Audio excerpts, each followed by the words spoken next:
Natacha, alors on a appris il y a quelques jours que le gouvernement avait fait appel à un cabinet de conseil pour gérer la campagne de vaccination en France. Et Marianne, vous publiez cette semaine une enquête sur ce cabinet, McKinsey, le cabinet de conseil qui dirige, entre guillemets, le monde. C'est à ce point-là ?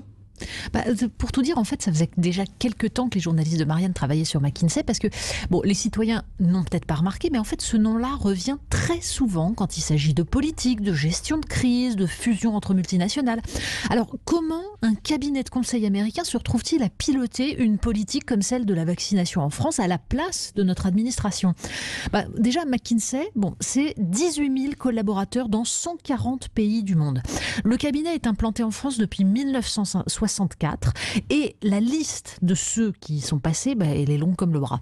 Il y a chez LVMH, chez AXA, auprès de François Fillon dans sa campagne de 2017, à La République En Marche, alors bien sûr dans l'entourage d'Emmanuel Macron, parmi les donateurs de sa campagne ou même les rédacteurs de son programme. Oui, et ça consiste en quoi, le travail de McKinsey ? Alors dans le privé, c'est assez simple. En général, le travail de McKinsey, ça consiste à expliquer à ses clients comment licencier pour augmenter les profits.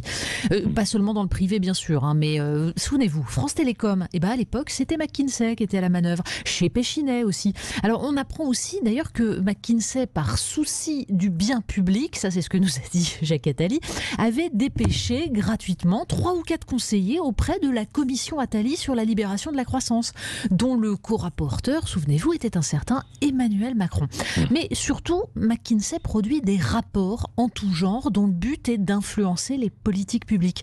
Et aux surprises, les préconisations se résument en général à flexibiliser le marché du travail, supprimer des postes de fonctionnaires, diminuer le coût du travail. Oui.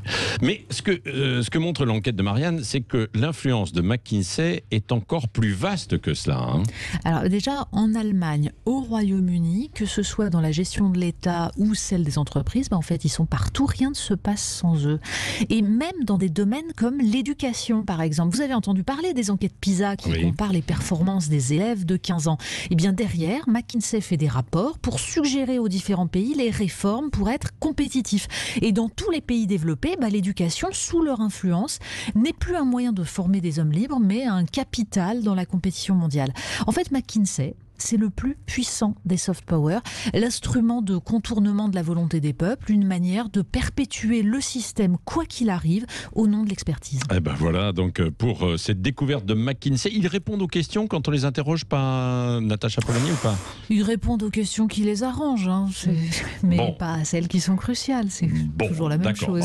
On essaiera aussi de leur poser en fait la question de nouveau directement sur leurs activités. Merci Natacha Polony, c'est à lire donc dans Marianne, cette enquête sur le cabinet McKinsey ce week-end.